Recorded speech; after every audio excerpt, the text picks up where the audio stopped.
weer op die lig wees, man. Okay, lovely. Yeah. We're on Facebook. We're live now. I'll just double check it here. So you're both ready to have this conversation with me. Rachel will be discussing library business, and well, Yes. Cyril, your humanitarian life it's just incredible. We had another humanitarian on the show earlier today, and wow, we have some incredible work happening in our country with unsung heroes and heroines. And I think that's the purpose of the People of Purpose talk show, to bring you to the fore, because you're doing work like the story you just shared with me, Cyril, about the dog at Harold's Bay, the service dog. Yes. So, these are compassionate aspects of human life. And if we do not have anybody doing the work or amplifying it like you do, well, who will help people with special needs? They're a very important part of our society, and we need to include them, And Yes. Yes, thank you absolutely. for what you're doing. And Rachel is doing a remarkable work at, as manager of George Libraries. I have been involved with your literacy projects from Yes. time to time, and I think it's just incredible because a child and even an adult who reads, it's just a different life altogether, a completely different life. It changes Yeah, the totally. way we see the world. So we're going to, because there are three of us on the call, and I will be interviewing both of you simultaneously. So I shall move the question between Cyril and yourself. You happy with that, Rachel? Yeah, that You would good? be fantastic. Oh, wonderful. And Cyril, you good with that? Yes, thank you very much. I'm Oh, happy. great, great. So we will start. Well, let me welcome you both first. Welcome to the People of Purpose talk show. It is an honor to have such important people in my George community. I'm a Georgian for the last 10 years. And well, I'm very pleased that I had the opportunity to intersect with Rachel. And that's how our friendship and also our work as colleagues in the neighborhood, I should say, progressed. And we've done some remarkable stuff together. Rachel's actually been very supportive when I had the Michelle Benjamin Foundation benefit dinner. She actually flew to Durban to come and present her paper there. And over the years, we've just we've kept this going, and it was marvelous that Rachel, we've managed to do so much of work in the community, and I'm sure it will continue because the type of work you're doing, it influences the world, not just George. It goes beyond our borders.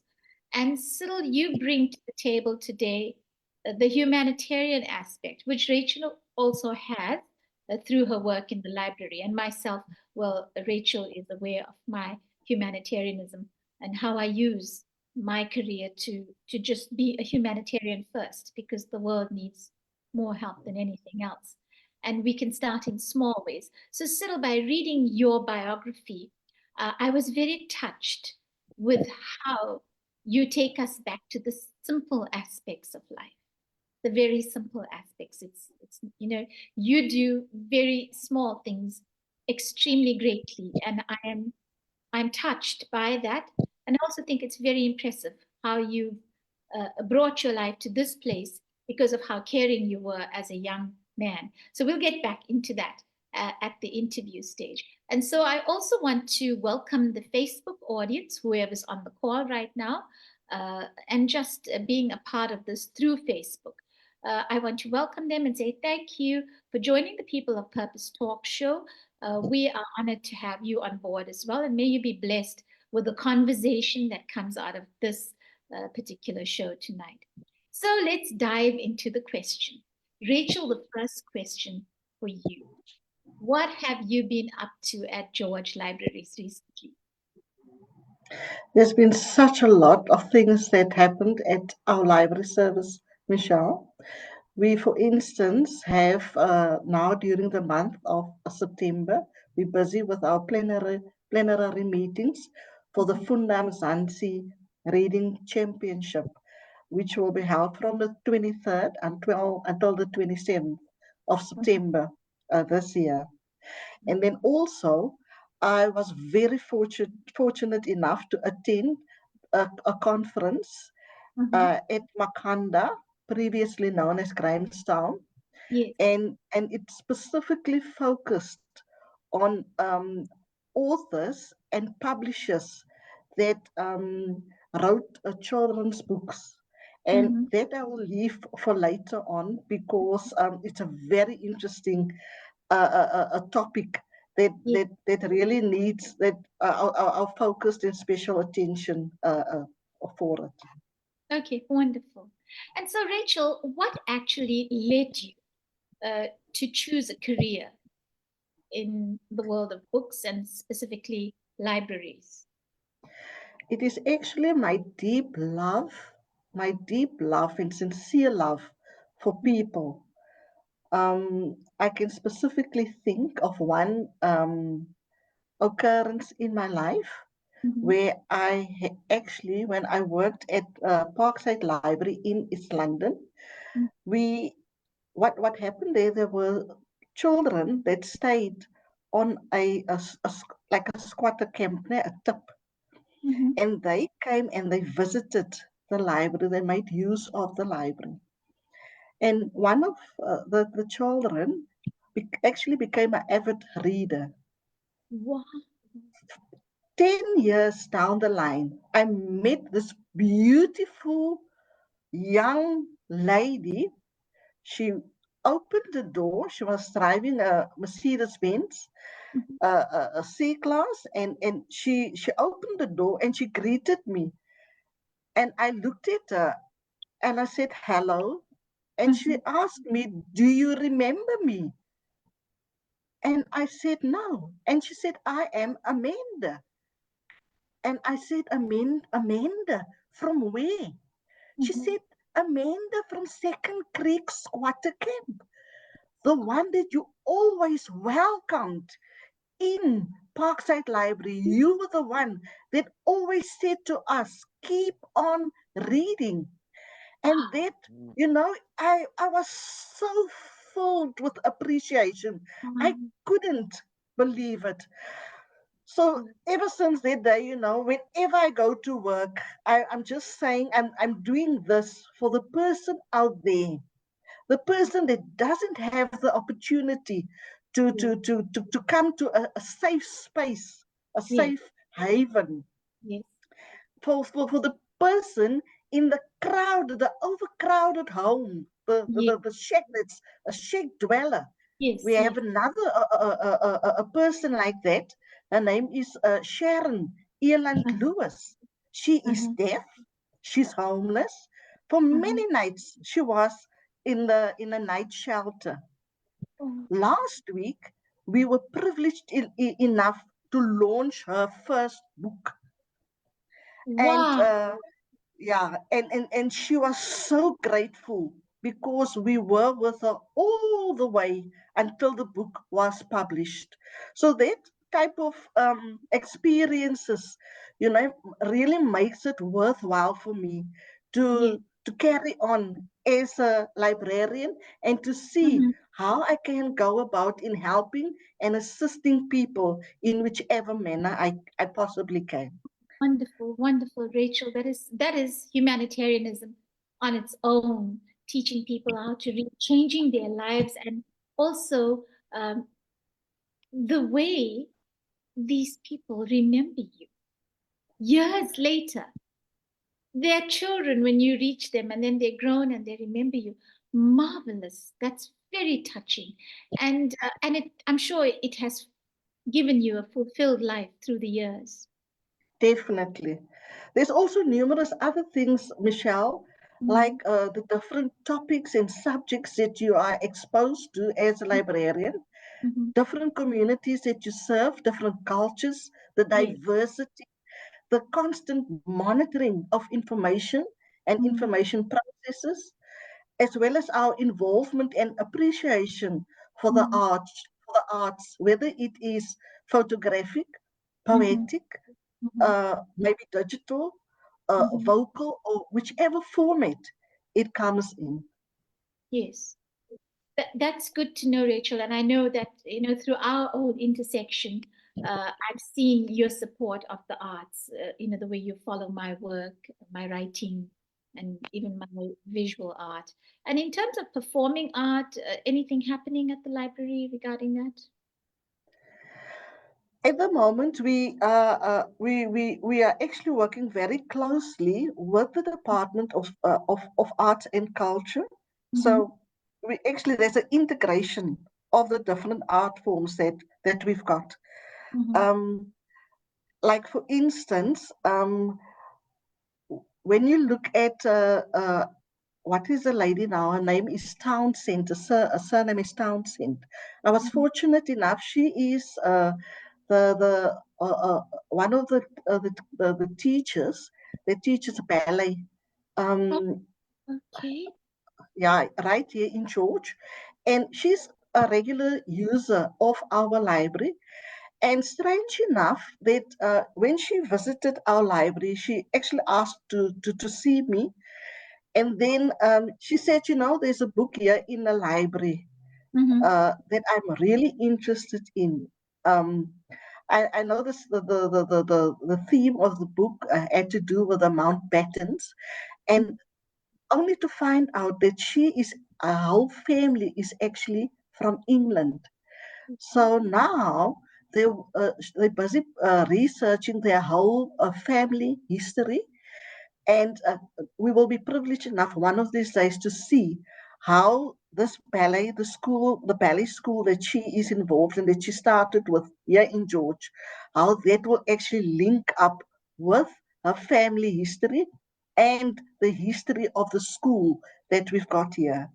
But we also got, the Anthony Noble art exhibition that is running at our library at the moment, and Lovely. is also busy with pottery classes in Oh, in our different libraries. But there's a lot of youth development in teaching, yes, because it's live illustrations that he's doing. yes. So that assists with development of skills and training of the youth. Marvelous, Rachel. You're doing such a great job to build our communities in George. And I'm very proud of you. And thank you. Thank you and bless you for doing that. So, Cyril, I'm focusing on you now. You have faced many adversities in life as a teenager. Would you like to share that with us? Yes, yeah. My life was very uphill, and I grown up with my two grannies, Mhm, grandmom, granddad. Uh, my mom was in Cape Town, single mom, and mhm, I had a bigger brother, elder brother. So what happened is, but he was very, how can I, he was very in and out in the jail. And mhm, so what happened is, which he left actually me with my grandparents, parents, and because we were just depending on him, maybe for working and for the household, with the household. mhm, And what happened is, uh, my grandfather my grandfather was in an accident, and while he was in an accident, my grandmom uh, had a severe stroke. mhm, So, and it was very, very hard for her. And I was the first carer at that time. And my mom was in Cape Town, and she was coming down. And I think maybe she didn't accept the fact that my grandmom was a big stroke. And in the meantime, my late grandfather died, and that was very, very difficult, very emotional. mhm, And I was actually the first carer. I used to pick her up, wash her, bed wash her, and because she was very dear to me, mhm, and I used to sleep with her on the bed, mhm, and wherever she needs me, I was there for her. And I mean, I was still young at that time, and put actually my life on hold. And but because I was very outgoing and I was playing sports, rugby. You know, rugby is the main mhm, thing here. Yes. So I was very, very, my life was very on hold. So, but I think, yeah, there was some family that come and go. They also help, but she was depending on me and just me being there for her. I think that was the stronghold for her, and because she trusted me so much. So that was I think that period of time was very, very, it really takes its toll. Well, that, from what I gather from your biography, that is what led you. It was that care. Well, firstly, I know you were a young man, you were a teenager, but I have to commend you for having that level of compassion. I don't know many teenagers who would do that for their grandmoms. You know, some kids do not even have a relationship with grandparents, and multi-generational families, you know, sometimes in the same house, one would think you would have a close relationship. But the world is different now, and you have experienced that. So, how can you advise young people to get to know the elders in the family?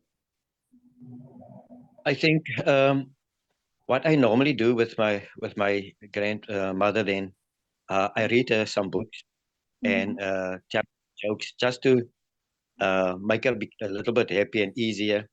mhm, And I can remember we have a little black and white TV at that time, and mhm, so we shared nice stories. Uh, we actually stay in a very small house with a wheelchair. mhm, So she was actually dependent on the wheelchair, and there was some time that I moved some of the some of the furniture out of the way, and I must then between all that I must do some of the cooking and some ask some of my family members to help me with the cooking. And luckily for me, I skilled myself actually with some nice cooking, and I mhm. love cooking now ever since. Wonderful, So wonderful. what I can say is, on a later stage, she went to the Rosemar Old Age home, and I visited often there. Mhm, And while I was there, uh, I see there was a gap for or a need for cutting some of the elders' hair. And so while I was so just to get the time passed, but I was very very I was very I was very happy to do that. So and seeing my grandmother having medical attention firsthand, that was making that make a very very big difference because I was limited to certain things, maybe mhm. the right medicine at that time, and yeah, so I think that is what actually triggered me to take the medical side a little bit further. Mhm, mhm. And Cyril, how old were you when you were doing all this for your grandma? I was 90-20 still. I was 90-20 still. And Yes. then yes, Mm, uh, I was still young and I was really really it was really hard. And at that time I get a cancel as well at Pick and Pay, at weekends. mhm, So then a small amount of income. So I mhm. used that on my states also.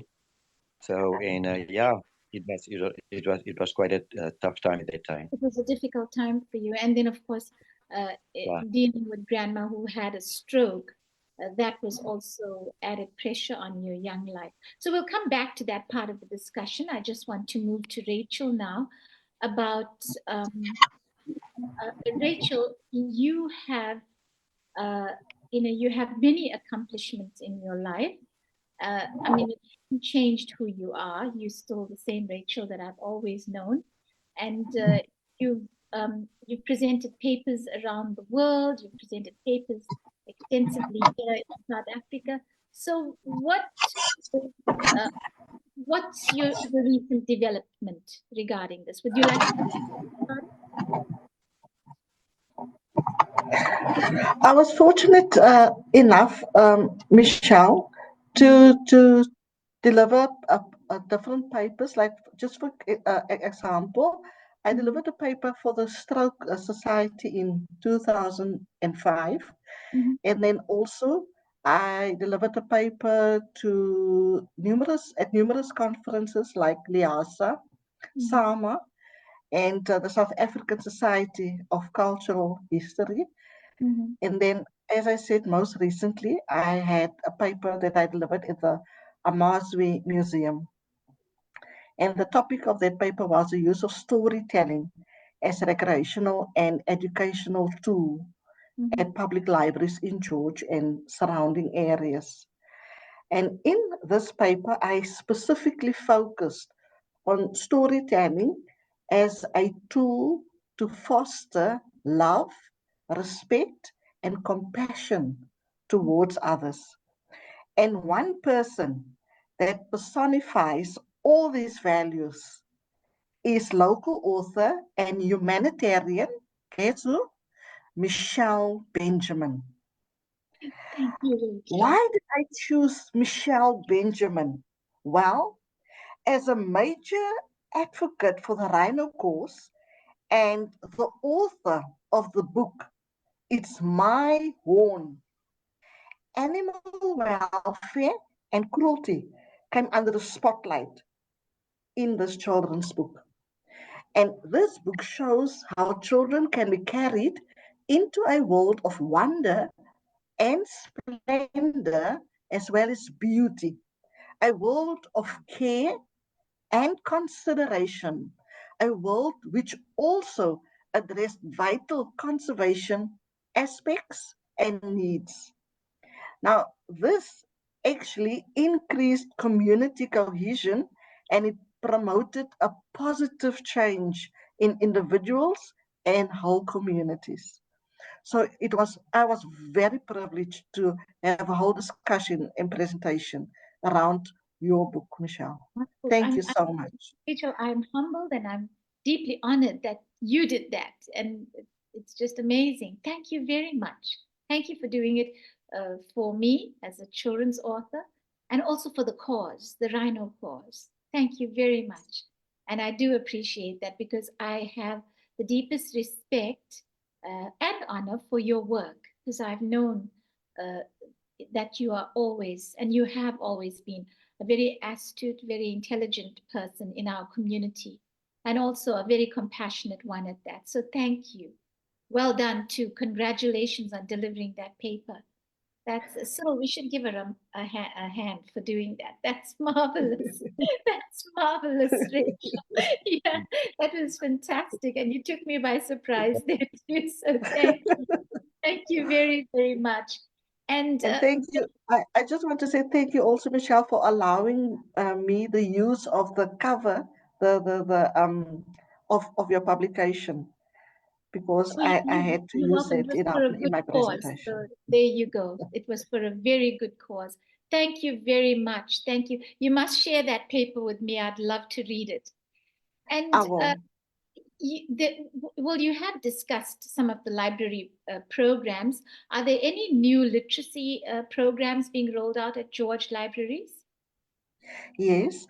At the moment, we are busy with different programs. Like we've got this, what we call book tasting.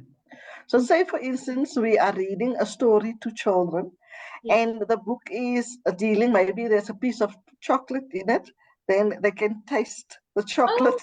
Or that's if there's an interesting. apple in it, then we somewhere had a box of apples that was donated to the library, and Yes. then we shared the apple. So we had a whole apple eating session Oh, that is for our book marvelous. tasting.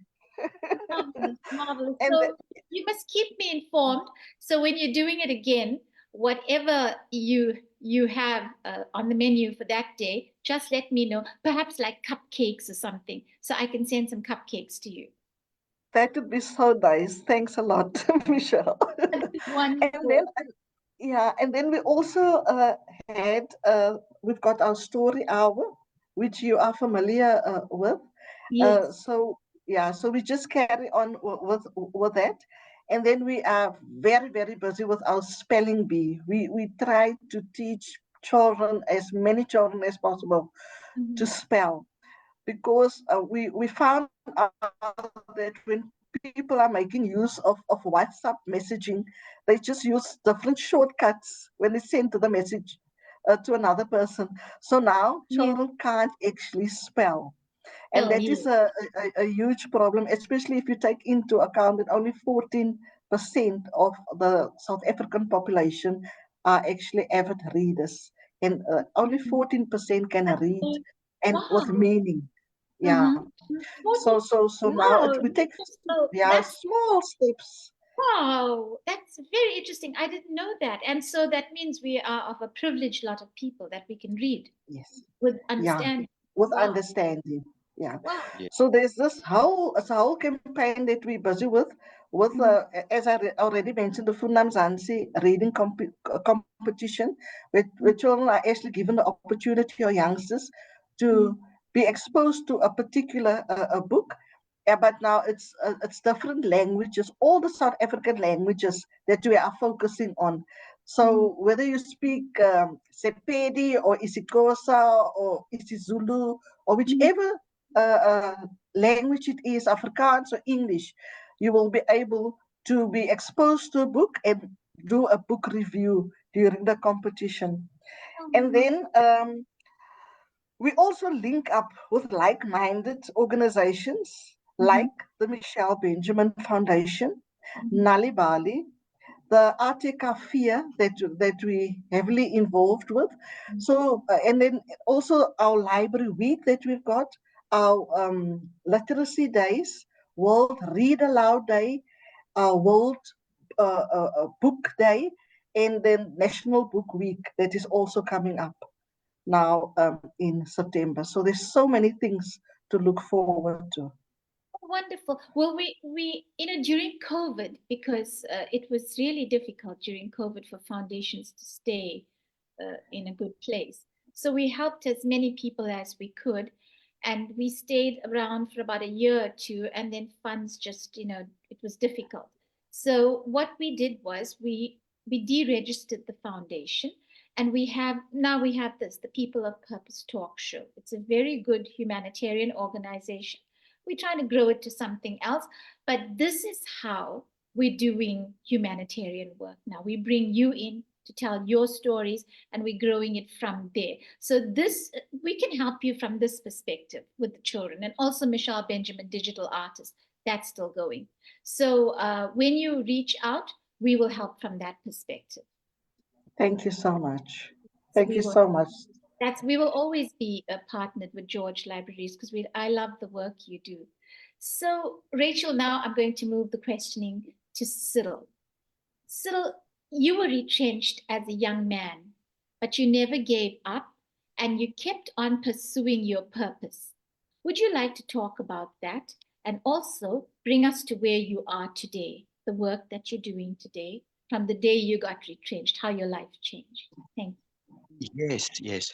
Yeah, while I was, they retrenched me, and then I take some of the money and enroll myself at ambulance college. And so after that, I equipped myself with the knowledge as paramedic.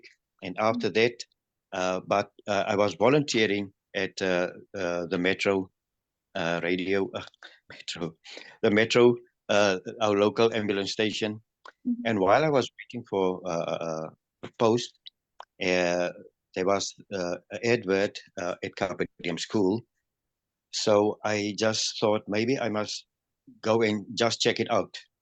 Mhm. And then 18 years later, I was so hooked on and so involved and so uh, love what I'm doing there that I couldn't go back and I won't do anything else.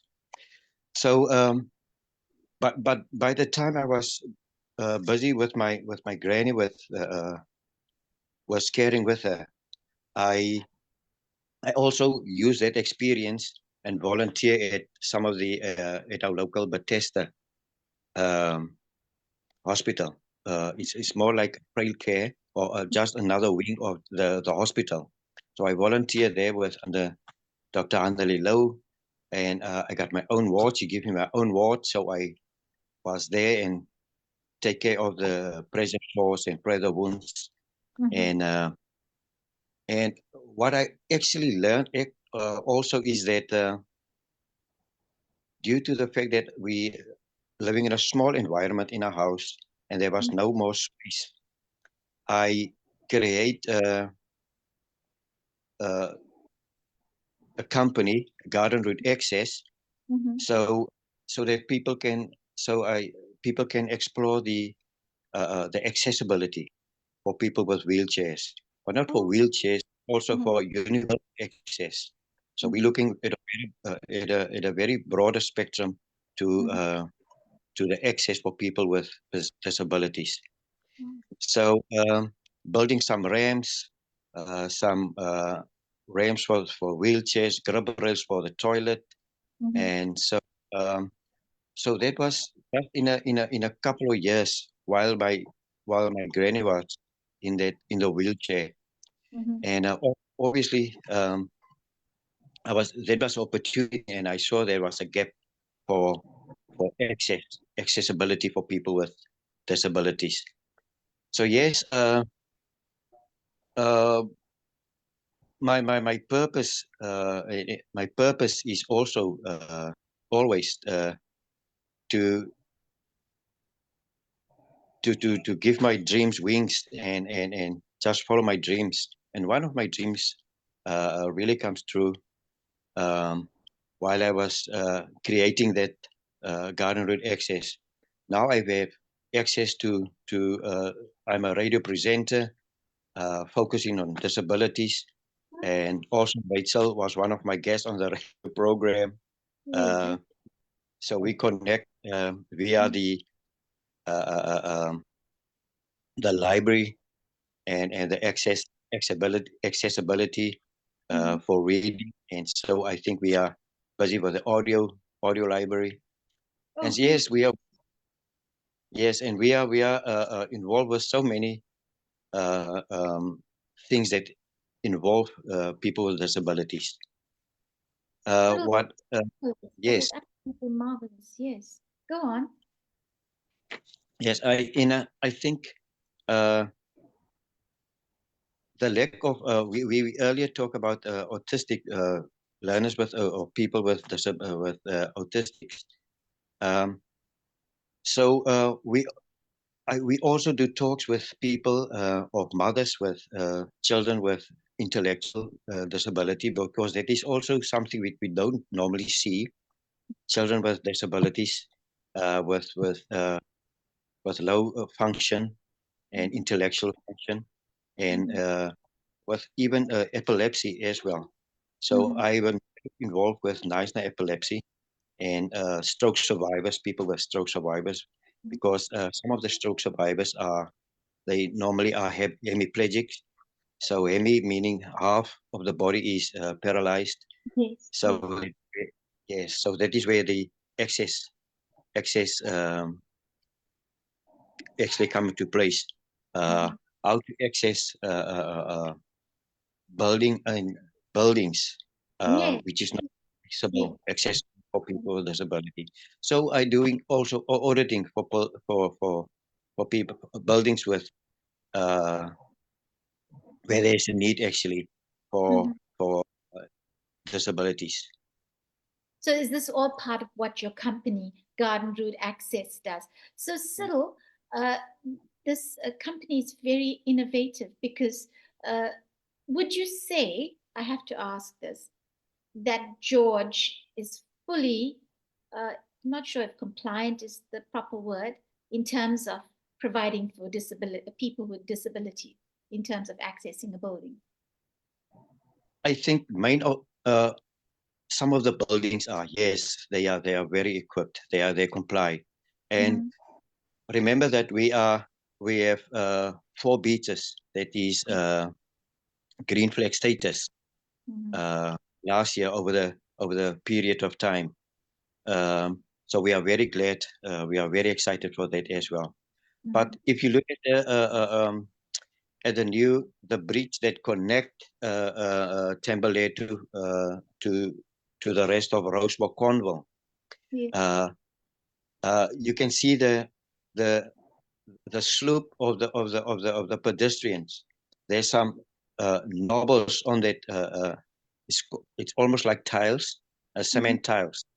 So when people with poor eyesight or blind, visually impaired, Yes, they yes. can they can tell there's a stop. They must stop, and they can hear the traffic lights also will have that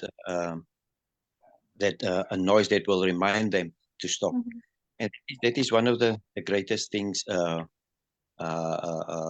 love to see happen in the rest of the city as well. So your company had something to do with that. No, that is something that I noticed. Oh, okay. The other companies do that. Other So companies. yes. Who I would hire you, Cyril? Who would hire you? I hopefully those who don't comply, but you see, if in the tourism area, people don't. If there's a house that is 100 years old or more than 70 years old, but uh, they normally say they are 5 star. They are 5 star stars. You know that Yes, sometimes that's I don't. yeah. Yes, sometimes I don't know why. What is the 5 star meaning? Because 5 star meaning they didn't include universal access because they don't. You see, they don't want to break down walls that is 15 years or 100 years old just to fit in for a wheelchair. A wheelchair. Not see what you're saying. You see, they don't. People, the business owners, they don't want to go that extra mile. And that is, in a sense, a marginalization, wouldn't you say so? Exactly. So So that's a sort of a marginalization when you're leaving out people with disabilities. Yeah. absolutely. I was visiting Glentana at a couple of recently, and they have a nice walkway to the beach or to the beach, but they don't clean it because the sand dunes, as Yeah. the wind blows it, there's not accessible. It is not accessible for a wheelchair. Just So to we, you see, but they have green flag status, but they don't maintain that that that walkway for wheelchair. and And the then in thing, that I've seen people at Herald's Bay with wheelchairs. In fact, I saw a family many years ago when I was a new resident in Georgia, I'd say about 9 years ago. And I saw a family with a paraplegic a child. The whole family was down at the beach, and they took the wheelchair down because you remember before the big wave took all the stairways and all the yes, bridges that had Herald's yeah, Bay. There was access. There was some sort of access to get to the beach if you could use. Well, they had to use the stairs, which would have been difficult, but I think family members carried it down. And the child in the wheelchair, they were holding the wheelchair, and the family had been standing around. It was low tide. The way this child enjoyed the ocean, it was so touching to watch. yes, yeah. They have a Unbelievable. big, yes. Eros Bay got a tidal pool and with a nice ramp That's a with a very very nice, it's a yes lovely. with a nice, yes. They got 2 tidal pools, yes, and I think that is the way to go when we include everybody so that we all can enjoy the beauty and Thank you. Thank and you very much for that, Cyril. You have been such a joy to talk to this evening. You're very positive. You're doing great work in the world. I also would like you to leave some encouragement for anybody who will watch this tonight, or perhaps because the show will be on demand at a later stage. Somebody may just pick it up on YouTube or on the Facebook page. Just some encouragement for somebody who's lost their job or has a family member that has experienced a stroke like you did with your grandma all those years ago. So maybe leave them with an encouraging word and just the way forward. What would you think would be the yes, way forward? Something like that. yes. when you are retrenched, there's a sense of hopelessness and helplessness, obviously. And but surround yourself with some positive people, and just remind yourself where you come from and where you want to go the next step. So sometimes it's very hard to do that, but sometimes you need somebody to just hook you on and be positive and keep on dreaming. And I think because at the end of the day, there should be a light at the tunnel, and hopefully we can all reach our dreams by by uh, by perseverance. Wonderful. And you're also a man of faith. You have shared that previously. Would you like to just say a little about that?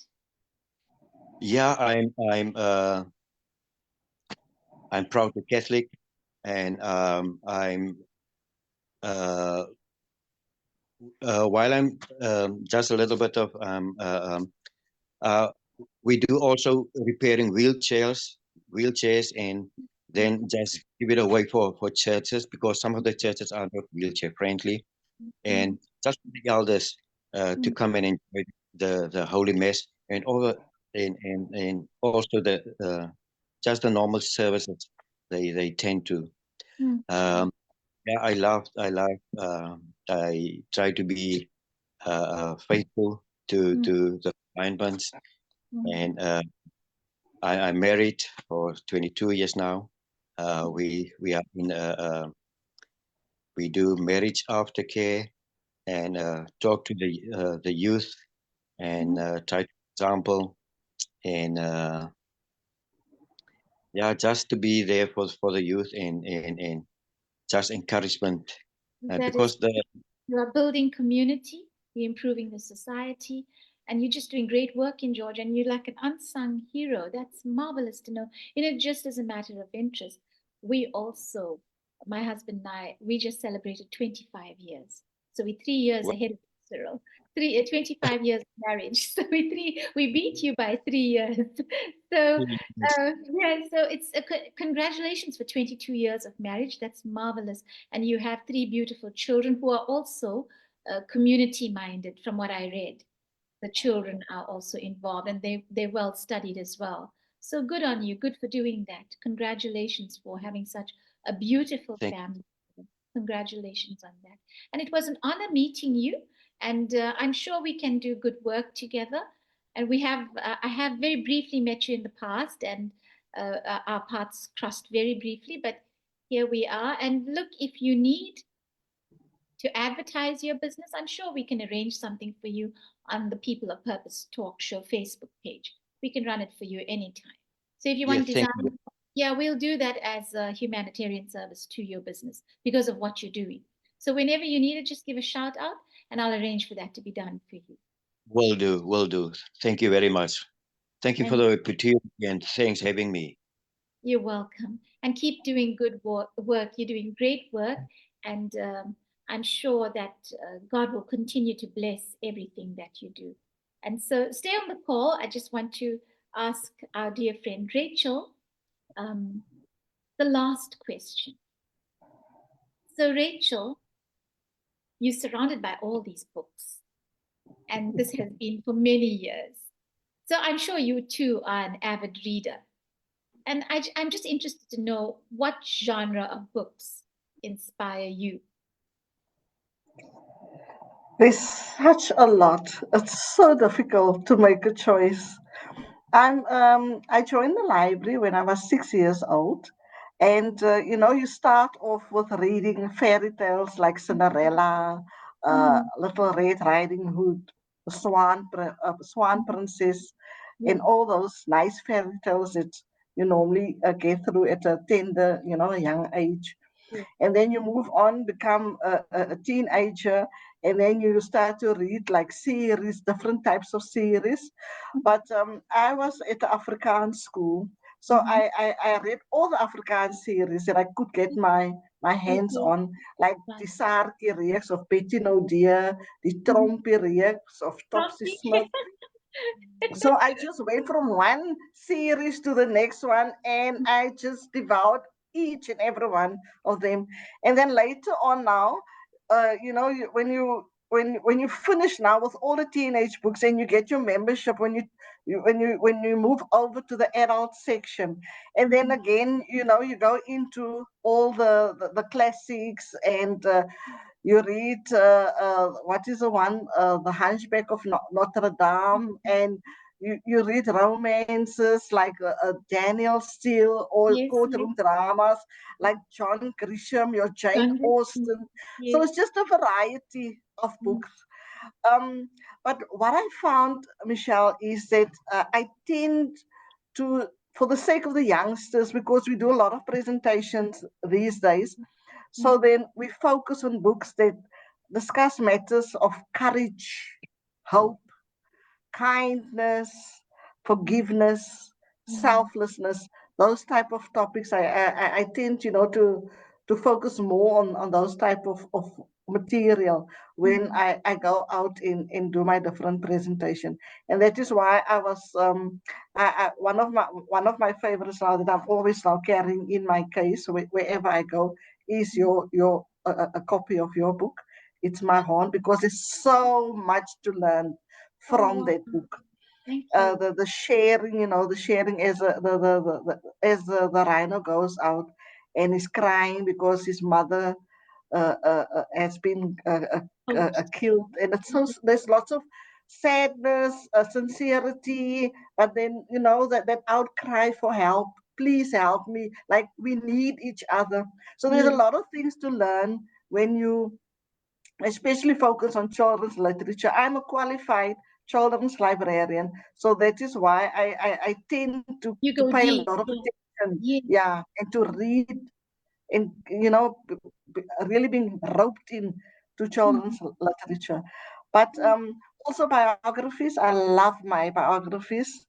yes. And then also, I'm into this thing of getting involved in different researchers' world. Like, Mm, for instance, there was one person. His name is Rick Newland. He's from Belgium, mhm. and he came and he collected all information, all the books in South Africa around the coelacanth.